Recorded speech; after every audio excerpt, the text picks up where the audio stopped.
Bapak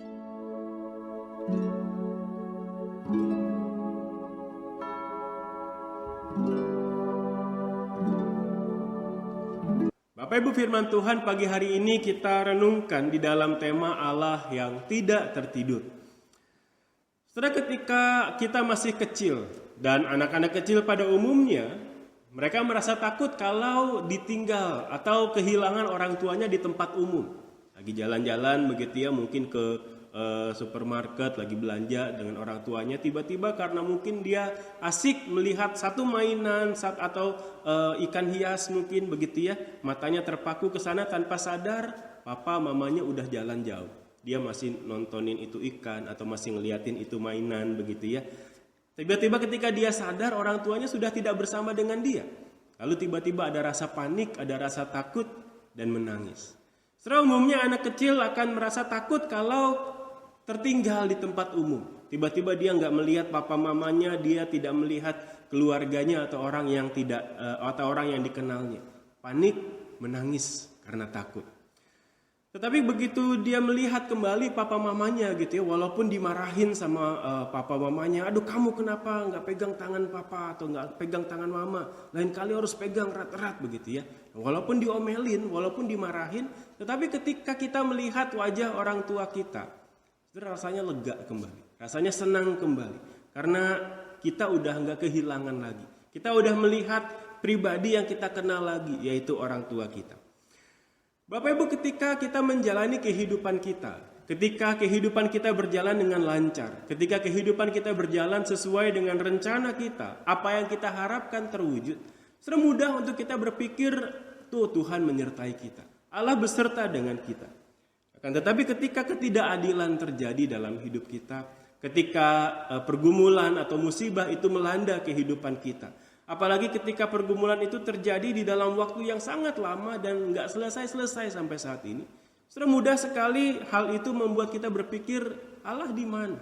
Apakah Allah melihat kehidupan saya? Saya tidak merasa kehadiran Allah di dalam kehidupan saya. Karena pergumulan itu begitu berat, ketidakpastian di dalam kehidupan kita rasanya begitu menguasai. Sehingga kita bertanya-tanya, Tuhan di mana? Apakah Tuhan melihat hidup saya? Jangan-jangan Tuhan lengah, jangan-jangan Tuhan tertidur. Setelah kalau bicara tentang Allah yang tidak tertidur, setelah kita juga bisa teringat dengan peristiwa ketika Tuhan Yesus berlayar dengan murid-muridnya di atas kapal. Ketika mereka berlayar begitu ya di tengah danau, tiba-tiba badai melanda akan kapal mereka. Murid-murid berjuang setengah mati dan Tuhan Yesus tertidur di bagian bawah dari kapal yang mereka naiki. Maka murid-murid membangunkan Tuhan Yesus dan mereka berkata, Guru, tidak pedulikah engkau kalau kita mati? Setelah di dalam pergumulan, di dalam badai yang melanda yang dihadapi oleh para murid merasa Guru tidak peduli. Sehingga mereka berkata, Guru, tidak pedulikah engkau kalau kita binasa? Setelah demikian juga pergumulan, musibah di dalam kehidupan kita. Mudah sekali untuk membuat kita merasa Tuhan kayaknya lagi memalingkan muka. Tuhan kayaknya lagi lengah. Tuhan kayaknya tidak memperhatikan kita. Tuhan mungkin sedang tertidur. Sehingga hari ini kita ada di tengah-tengah situasi pergumulan. Akan tetapi Bapak Ibu, ketika kita membaca Mazmur 121, setelah di sini kita akan melihat bagaimana pemazmur mengajak kita untuk kembali melihat dan mengakui bahwa Tuhan Allah kita adalah pribadi yang menjaga kita, yang tidak akan menjadi lelah. Dia adalah pribadi yang menjaga kita, yang tidak akan pernah tertidur. Setelah jangan lupa minggu lalu saya ada sedikit menjelaskan bahwa Mazmur 120 sampai 134 adalah kumpulan nyanyian ziarah dengan pola pergumulan, pengakuan iman dan kemenangan. Mazmur 121 adalah bagian pengakuan iman dari bagian yang pertama. 120 itu tentang pergumulan, 121 ini pengakuan iman.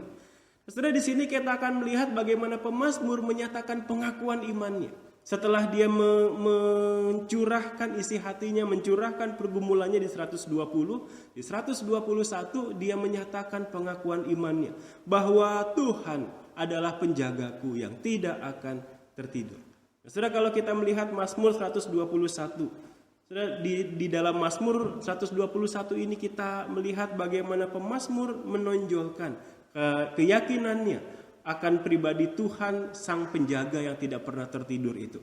Dan pagi ini kita akan melihat dua hal tentang keyakinan iman si pemazmur dalam 121 ini. Mari kita melihat satu persatu. Yang pertama, dari ayat 1 dan ayat 2 kita akan melihat keyakinan pemazmur bahwa Tuhan yang tidak tidur itu adalah Tuhan yang lebih besar dari apapun. Ayat 1 dan 2 Mazmur 121 berkata, "Aku melayangkan mataku ke gunung-gunung, dari manakah akan datang pertolonganku? Pertolonganku ialah dari Tuhan yang menjadikan langit dan bumi." Dari dua ayat pertama ini pemazmur memperlihatkan keyakinannya bahwa Tuhan lebih besar dari apapun. Dari apa? Paling tidak ada tiga hal yang disebutkan oleh pemazmur. Yang pertama, Tuhan lebih besar dari segala ciptaan. Dikatakan ayat 1 dan 2 kalau kita melihat strukturnya punya struktur yang memuncak atau istilahnya struktur kiastik begitu ya. Dimulai dengan perkataan aku melayangkan mataku ke gunung-gunung. Karena kata gunung-gunung termasuk di dalam ciptaan Tuhan. Dan ayat 2 diakhiri dengan Tuhan yang menjadikan langit dan bumi. Ciptaan dan sang pencipta. Lalu di bagian tengahnya dikatakan ada satu pertanyaan, dari mana akan datang pertolonganku? Pertolonganku ialah dari Tuhan. Maka ada struktur kalau pakai istilah pantun gitu ya, A B B A begitu. A B B aksen A aksen. Di sini kita melihat dari struktur ini, pemazmur memperlihatkan bahwa Allah yang tidak pernah tertidur itu adalah Allah yang lebih besar dari ciptaan. Dia yang menciptakan langit dan bumi. Dan sekalipun pemazmur melayangkan matanya ke gunung-gunung, pemazmur menyadari bahwa Allah lah yang menciptakan gunung-gunung itu. Maka ketika dia melihat semua itu dengan satu keyakinan bahwa dialah sang pencipta dari segala sesuatu, pencipta dari langit dan bumi termasuk gunung-gunung yang dia lihat, maka dia meyakini bahwa Tuhan yang menjaga hidupnya, Tuhan yang tidak pernah tertidur itu adalah Tuhan yang lebih besar dari segala ciptaan. Maka dia berkata, pertolonganku ialah dari Tuhan, karena dia lebih besar dari segala ciptaan. Yang kedua, Tuhan lebih besar dari segala kuasa yang lain. Kalau tadi lebih besar dari ciptaan, lebih besar dari gunung, langit, dan bumi. Yang kedua, pemazmur mau memperlihatkan bahwa Tuhan, sang penjaga yang gak tertidur itu lebih besar dari segala kuasa lain. Kalau kita melihat konteks pada zaman itu, gunung adalah satu tempat yang menurut budaya pada masa itu diyakini sebagai tempat berdiamnya para dewa. Jadi ada gunung apa, tempat berdiamnya dewa apa begitu ya. Dan gunung seringkali dijadikan tempat orang melakukan penyembahan kepada Allah atau dewa mereka. Maka ketika pemazmur berkata, aku melayangkan mataku ke gunung-gunung, yang dia lihat bukan sekedar pemandangan, oh ada gunung ini, ada gunung itu begitu. Tetapi yang dia lihat adalah ada begitu banyak Allah atau dewa-dewa yang disembah, yang dipegang oleh bangsa lain, yang seolah-olah menawarkan pertolongan kepada si pemazmur. Ketika dia melihat gunung, dia sedang melihat kuasa-kuasa supranatural yang seperti menawarkan pertolongan buat dia. Tetapi ketika dia melanjutkan, dia berkata, dari manakah akan datang pertolonganku? Seperti ada banyak pilihan di depan matanya. Oh, ada dewa ini, ada dewa itu, ada kuasa ini, ada kuasa itu. Ada begitu banyak pilihan kekuatan supranatural yang seperti menawarkan pertolongan buat si pemazmur. Tetapi ayat yang kedua memperlihatkan kepada kita. Setelah pemazmur melihat itu semua, dia mengucapkan satu keyakinan, satu ketetapan hati. Pertolonganku ialah dari Tuhan yang menjadikan langit dan bumi. Di sini kita diperlihatkan satu keyakinan pemazmur bahwa Tuhan yang dia sembah, Tuhan yang dia katakan, Tuhan inilah penolongku. Dia lebih besar dari segala kuasa yang lain. Dia Tuhan ini lebih besar dari segala kuasa-kuasa supranatural, dewa-dewa yang disembah oleh bangsa-bangsa asing. Dan kepada Tuhan inilah dia mau menyerahkan dirinya. Dia mau mendapatkan pertolongan itu. Inilah yang kedua, Tuhan lebih besar dari segala kuasa lain. Dan yang ketiga, pemazmur memperlihatkan bahwa Tuhan lebih besar dari segala ancaman yang dihadapi oleh si pemazmur. Ketika pemazmur berkata pertolonganku ialah dari Tuhan, Terus secara tidak langsung pemazmur lagi kasih tahu kita bahwa ada ancaman yang dia alami dalam hidupnya. Baik itu ancaman yang mungkin sudah berlalu atau sedang dia hadapi, tetapi juga ada kesadaran bahwa di hari depan dia mungkin juga akan menghadapi satu ancaman tertentu. Tetapi entah ancaman itu sedang dia alami atau tidak, pemazmur menyadari dia butuh pertolongan dalam kehidupannya. Dan di dalam kalimatnya pertolonganku ialah dari Tuhan, saudara, pemazmur menunjukkan keyakinannya bahwa Tuhan adalah pribadi yang lebih besar dari segala ancaman yang bisa mengganggu kehidupannya. Saudara, maka dengan yakin dia bisa berkata, pertolonganku ialah dari Tuhan. Apapun ancaman yang aku hadapi hari ini ataupun esok, pertolonganku ialah dari Tuhan. Setelah inilah Mazmur 121 ayat 1 dan 2. Di mana memperlihatkan kepada kita bahwa Tuhan yang tidak pernah tidur itu, dia lebih besar dari segala ciptaan, dia lebih besar dari segala kuasa, dia lebih besar dari segala ancaman yang dihadapi apapun di dalam kehidupan kita. Saudara, Mazmur 121 juga punya satu konteks di mana Mazmur ini dinyanyikan oleh umat Israel dalam perjalanan mereka menuju Yerusalem. Ketika mereka mau beribadah, merayakan mungkin Paskah, merayakan Pentakosta di Yerusalem, setelah mereka melakukan perjalanan dari kampung halaman masing-masing. Dan perjalanan menuju Yerusalem, perjalanannya cukup panjang, melewati jalan yang berbukit-bukit dan banyak ancaman bahaya di dalam perjalanan itu. Ada ancaman bahaya hewan buas, ada ancaman bahaya perampok. Selain itu juga banyak godaan untuk mengikuti dewa-dewa dari bangsa-bangsa lain. Ada kuil-kuil sesembahan di sepanjang perjalanan mereka. Setelah di tengah perjalanan yang penuh dengan bahaya dan godaan itu, umat berjalan sambil menyanyikan Mazmur ini untuk mengingatkan mereka bahwa mereka punya Tuhan yang lebih besar dari segala ciptaan. Mereka punya Tuhan yang lebih besar dari segala kuasa. Mereka punya Tuhan yang lebih besar dari segala ancaman apapun yang bisa mengganggu perjalanan mereka. Sehingga ketika mereka mengingat hal itu, mereka bisa melanjutkan perjalanan mereka hingga mereka tiba di Yerusalem dan beribadah kepada Tuhan. Bapak Ibu, di dalam perjalanan hidup kita juga pasti mengalami ancaman dan godaan yang dihadapi seperti orang-orang Israel, seperti pemazmur ini. Sudah beberapa orang Kristen pernah ngomong kepada saya, kita ikut Tuhan baik-baik supaya diberkatin. Tetapi kalau udah ikut Tuhan, nggak menerima berkat, kalau udah mengikut Tuhan nggak dapat apa-apa, kita pindah aja ke Tuhan yang lain, ke Tuhan sebelah, dia bilang begitu. Setelah penderitaan dan pergumulan sangat mudah membuat kita terhalang pandangannya untuk memandang kepada Tuhan. Ketika kehidupan kita lancar, ketika kehidupan kita menyenangkan, mudah buat kita percaya, oh Tuhan menyertai aku, Tuhan memelihara aku. Tetapi ketika ada pergumulan, ketika ada musibah, semua itu seolah-olah menutupi pandangan kita dari Allah yang tetap menyertai kita. Sehingga kita merasa, Tuhan di mana? Tuhan kok enggak melihat saya? Tuhan apakah enggak peduli kepada saya? Sehingga saya mengalami pergumulan ini. Pergumulan dan musibah yang kita alami mudah untuk membuat kita kemudian rentan, untuk rentan terhadap godaan, untuk mencari pertolongan atau kepuasan kepada hal lain selain Tuhan. Ketika kita sedang menghadapi pergumulan, kita tidak merasakan kehadiran Tuhan. Dan ketika itu terjadi, kita menjadi rentan terhadap godaan untuk mencari pertolongan, mencari kepuasan kepada hal yang lain selain Tuhan. Ketika orang punya sakit gak sembuh-sembuh, udah ke dokter gak sembuh-sembuh, udah berdoa gak sembuh-sembuh, gak sedikit yang kemudian tergoda untuk mencari orang pintar. Ketika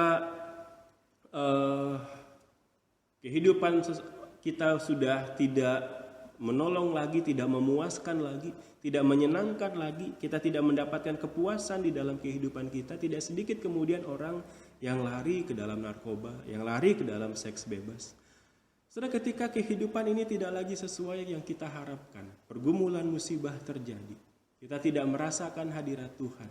Semudah sekali untuk kita menjadi rentan, tergoda, mencari pertolongan, mencari kepuasan di dalam hal-hal yang lain selain Tuhan. Tetapi ketika kita membaca dan merenungkan Mazmur 121 ini, Saudara, kita diajak untuk mengingat bahwa Tuhan kita lebih besar dari apapun. Tuhan kita lebih besar dari segala ciptaan. Tuhan kita lebih besar dari segala kuasa.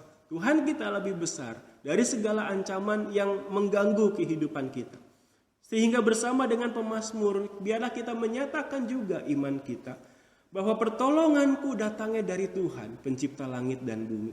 Tidak ada yang lebih besar dari Dia. Segala sesuatu takluk di bawah kuasanya. Dan aku pun mau menundukkan diriku di bawah kuasa Sang Penjaga itu.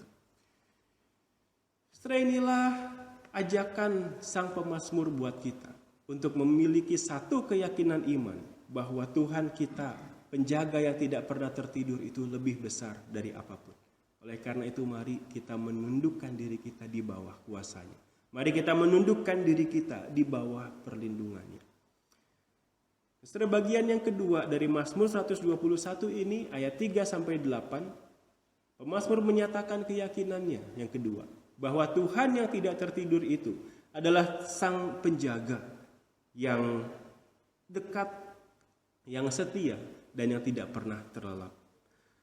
Setelah gambaran-gambaran ini memberikan kepada kita kekuatan dan ketenangan, karena kita dijaga oleh Tuhan yang dekat, yang setia, Tuhan yang tidak pernah terlelap.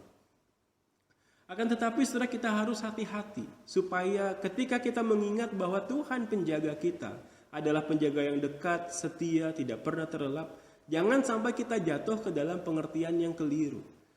Saudara, tidak sedikit orang yang berpikir kalau Tuhan menjaga, maka saya tidak akan mengalami musibah, saya tidak akan mengalami kesusahan, saya tidak akan mengalami pergumulan. Tetapi bukan itu maksudnya, bukan itu makna dari Tuhan menjaga. Ketika Tuhan menjaga bukan berarti kita tidak akan mengalami musibah, penderitaan atau pergumulan. Alkitab dari Kejadian sampai Wahyu menunjukkan kepada kita secara konsisten begitu ya, bahwa mereka yang mengikut Tuhan, mereka yang melayani Tuhan, mereka yang memberitakan Injil dalam nama Tuhan, mereka ini mengalami banyak penderitaan, mereka ini mengalami banyak kesusahan, mereka mengalami banyak ancaman. Tetapi setelah semua ancaman, semua penderitaan itu tidak menunjukkan Allah tidak menjaga mereka. Justru penjagaan Allah atas setiap orang-orang itu terlihat ketika di dalam penderitaan, di dalam penjara, di dalam bahaya maut, mereka tetap setia menyaksikan kebesaran Tuhan. Mereka tetap setia menyaksikan kasih Tuhan. Mereka tetap setia memberitakan karya kemurahan Tuhan bagi umat manusia. Setelah disitulah penjagaan Tuhan terlihat. Setelah dengan demikian penjagaan Tuhan jangan selalu kita hubungkan dengan Tuhan menjaga berarti saya akan terlindung dari musibah, saya akan terlindung dari bahaya. Kita perlu memperluas pengertian kita. Ya, Tuhan bisa melindungi kita dari bahaya. Ya, Tuhan bisa melindungi kita dari penderitaan. Ya, Tuhan bisa melindungi kita dari kesusahan. Tetapi jika akhirnya musibah atau penderitaan itu menimpa kehidupan kita, Tuhan Sang Penjaga itu tetap setia. Tuhan Sang Penjaga itu tetap dekat pada kita. Tuhan Sang Penjaga itu bukan lagi tidur. Dia tetap menjaga kita. Sehingga apapun penderitaan kita, apapun musibah yang kita alami, kita bisa terus percaya bahwa Tuhan beserta dengan kita. Sang Penjaga yang lebih besar dari apapun itu, Dialah yang menjaga kita, sekalipun kita tidak melihatnya. Saudara, Tuhan kita adalah Tuhan yang tidak pernah tertidur. Sekalipun ketika kita menghadapi pergumulan, sekalipun ketika kita menghadapi musibah, kita seolah-olah merasa Tuhan kayaknya lagi lengah. Tuhan kayaknya lagi nggak melihat kita. Tuhan kayaknya lagi tidur, sehingga kita mengalami ini. Tetapi pergumulan atau penderitaan kita bukan memperlihatkan Tuhan kita lagi tidur. Pergumulan hidup atau penderitaan justru mengajarkan kita untuk tidak bergantung kepada perasaan kita. Ketika kita bergumul, ketika kita menderita, ketika kita mengalami musibah, ya kita bisa merasa Tuhan tidak melihat kita. Tuhan tidak memperhatikan saya. Kita bisa merasa seperti itu. Tetapi kita tidak boleh bergantung kepada perasaan kita. Kita tidak boleh bergantung kepada apa yang kita rasakan. Sekalipun kita sedang merasa Tuhan tidak memperhatikan saya. Sekalipun kita sedang merasa Tuhan seperti nggak ada, Tuhan sepertinya jauh, so kita tidak boleh bergantung kepada perasaan kita. Pergumulan hidup dan penderitaan mengajarkan kita untuk tetap percaya kepada Allah, sekalipun perasaan kita berkata, Tuhan kayaknya jauh. So, tetapi kita tidak hidup dengan perasaan. Pemazmur mengajarkan kita untuk hidup dengan pengakuan iman kita. Bahwa kita punya Allah yang lebih besar dari apapun. Dan Allah yang lebih besar dari apapun itu menjaga kita dengan setia, dengan dekat, dan Dia tidak pernah tertidur. Sehingga kita perlu percaya kepada rencana dan waktunya Tuhan, sekalipun kita tidak merasa demikian. Sekalipun kita tidak melihat dan tidak mengerti apa-apa tentang rencana dan waktunya Tuhan. Ada satu kalimat bijak yang mengatakan semua orang ingin bahagia, tidak ada yang ingin mengalami kesusahan, tetapi tidak ada pelangi tanpa hujan. Kalimat tersebut ingin mengatakan bahwa apapun penderitaan yang kita alami itu seperti hujan yang setelah hujan berlalu bisa ada pelangi yang indah. Sehingga sekalipun kita di masa ini menderita, tetapi besok bisa jadi kita melihat satu kesukaan seperti pelangi yang indah. Tetapi mari kita tambahkan satu bagian lagi di kalimat ini. Tidak ada pelangi tanpa hujan yang terjadi ketika sinar matahari masih bersinar. Setelah pelangi cuma bisa terjadi ketika hujan itu terjadi sewaktu sinar matahari masih jelas begitu ya, masih menembus titik-titik air hujan. Tanpa ada sinar matahari yang cukup untuk membiaskan cahaya lewat hujan itu, maka nggak akan ada pelangi. Maka di dalam kalimat yang baru ini bukan cuma benar secara teori ilmiah begitu ya, tetapi juga saya pikir benar secara makna spiritual begitu.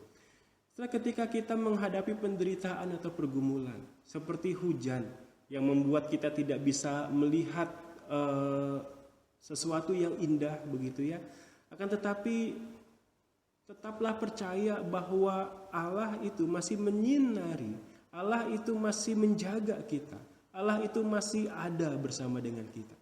Sehingga entah besok, entah minggu depan, entah kapan, ketika penderitaan itu berlalu, ketika hujan itu berlalu, kita bisa melihat karya Tuhan yang indah, seperti pelangi yang muncul sehabis hujan di ketika sinar matahari itu masih bersinar. Hujan tidak menunjukkan matahari itu hilang, mendung tidak menunjukkan matahari itu lenyap. Tetapi di balik awan yang mendung itu, tetap ada matahari yang memancarkan sinarnya. Demikian juga di dalam kehidupan kita, pergumulan kita, penderitaan kita, musibah kita tidak menunjukkan Allah itu pergi meninggalkan kita.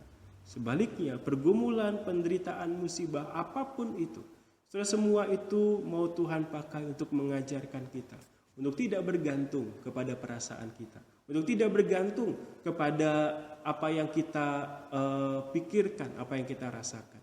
Tetapi semua itu mengingatkan kita untuk hidup di dalam satu pengakuan iman. Seperti pemazmur yang di dalam pergumulannya, dia tetap mengatakan, pertolonganku ialah dari Tuhan. Pertolonganku datangnya dari Tuhan yang lebih besar dari apapun. Dari Tuhan, Sang Penjaga yang tidak pernah tertidur.